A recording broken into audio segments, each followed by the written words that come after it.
Hey guys, welcome back to the channel. This is just going to be a little video covering my new keyboard build. You guys will be seeing it here in the next few videos, but I've got a Venom 60 HE that I built myself in a Tofu 60 Redux. And then I just grabbed the Jungle Camo case and keycaps from Kiwi with the Gateron GT60. Overall, it's not really my vibe, so I will be swapping the GT60 into what I have my Venom 60 in right now. I just prefer the vibrancy for the videos and just an overall aesthetic on my desk. The reason why I'm sticking to the GT60 and taking out the Venom, one, the GT60 to me just feels better from a typing perspective. From a gaming perspective, I think they're so indistinguishable.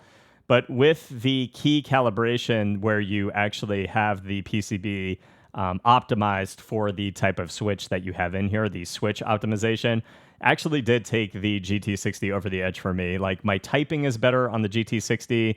The overall gaming experience feels better. And it could be a little bit of placebo. It could be a multitude of factors. But right now, the GT60 is where I'm at. If I was to make a new build, my recommendation would be to go for the GT60 over the Venom. The GT60 is already done. The PCB is already attached to a plate with the stabilizers. The foam's already installed. You literally would just need to plop it into whatever case you want to put it into, and you are done. The GT60 also has some other benefits, but the way it's advertised, they've got esports grade low latency of 0.1 milliseconds. They're both exceptionally good in terms of latency. I don't have a way of testing my particular latency on the GT60, but they all come with the features that you want, including rapid trigger and so on and so forth, snap tap and other things like that. But the GT60 is fully waterproof in terms of the PCB. You just don't get the USB-C wet, but the PCB is waterproof in case you are somebody prone to spills. I did have to test the waterproof claim myself. I had to douse this thing in water and see if it actually did stay alive. And so far, I haven't had any issues. I am avoiding the front side just because I don't want the switches getting wet and the foam material in between the PCB and the plate. But overall, I mean, dousing this thing multiple times with water, trying to avoid the USB-C as well because that part's not waterproof. But overall, no issues with the functionality of the PCB, literally just dousing this thing in water. So that's pretty cool, just in case. The nicest thing about the GT60, I can't really stress this enough, is that the PCB, the stabs are already installed. So all you really need to do is add your switches, screw it into your case, and you're literally good to go. You guys can see I went with the KBD fans keycaps that are shown here, as well as rubies, and everything, honestly, just from a default perspective, to me feels great. And in terms of the web settings, there is just, if you want to actually test your travel, you can actually see it here, how responsive it is on the right side, and it actually allows you to see like the level of that you're reaching in terms of real-time travel, to see like what you maybe want to set your per switch activation to. You can actually set rapid trigger, of course, to different various levels as well.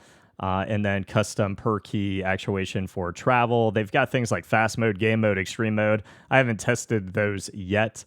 But your advanced functions, you've got snap tap along with a number of other things, switch calibration, switch optimization. Again, I've optimized mine for specifically Jade Rubies that I'm using in there. You can swap your key functions on your main layer as well as your FN layer. A number of RGB settings in the web software here and the web driver. And the polling rate default at 8,000 hertz, again, feels fantastic. You can lock the Windows key, and then it just gives you a little tab here as well that discusses the different changes for the different firmware updates. Now, I'm not just going to get rid of my Venom build that I did. I did just move it over to a yellow tofu. I got some cool keycaps on there that I got from KBD fans. But to give you guys a little bit of a sound test between the Gateron Pros in a Tofu 60, my lubed stabilizers, and the Tofu 60 with the Gateron Reds, and the unlubed stabilizers. I really do think like the only thing that I would really need is a little bit of lube on the stabilizers out of the box of the GT60. And again, it's so easy to just get a syringe and add some lube to those stabilizers. The nice thing about the GT60, if you're looking for like a one and done solution, again, already comes with the plate installed, already comes with the stabs installed. You just add your keycaps, get it into the board itself, and you are rocking and rolling. To me, like the performance between the two, again, with that switch optimization and my settings comparably on both for rapid trigger, the GT60 to me just felt a little bit better. I felt my typing was better, and I felt my overall gaming play, my gaming experience was better as well. But I do honestly think like keyboards for me are one of the things that make the most little difference. Especially comparing two really good Hall effect boards. But again, I give the edge to the GT60.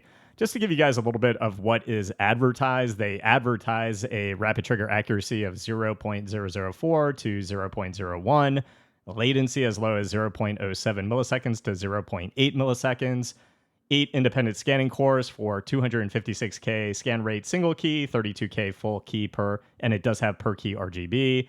And it does have those AI algorithms to reduce signal jitter and also that switch optimization that I think feels fantastic. Now, in terms of pricing, the Venom 60 PCB with shipping was about $90. If you guys get the GT60 as it is, I think it's only $110 with code FRESH, which gives you some additional savings. That's with shipping. I think it was like 110 or 115 bucks.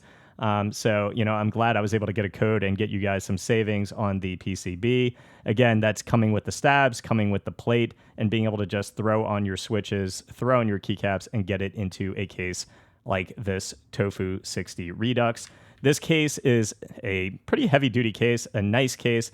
Aesthetically, it is kind of like basic, but overall, I think for $60, I mean, you can't really go wrong with a Tofu 60 Redux. If you just want something that looks pretty good, has great color options, and is really easy with the GT60 to just pop that bad boy in and get rocking and rolling. You just have to, again, screw like 4 or 5 screws and you're good to go. Like, I wouldn't have to do anything, but I do think it would feel and sound a little bit better with lubing those stabs a little bit. So I think Gateron's done a really nice job. I think this is priced reasonably because it's just a little bit more after shipping, and it does come with the plate, the stabs, per key RGB, and the waterproof coating that the Venom does not. So to me, it is a great keyboard. Anybody who is looking for a fun, new do-it-yourself build, I would definitely recommend going for that GT60 if you want to have an easy process and a board that kicks ass for gaming. That's going to be it for this one, guys. I hope it helped. If it did, please leave a sub to the channel. See you guys in the next review.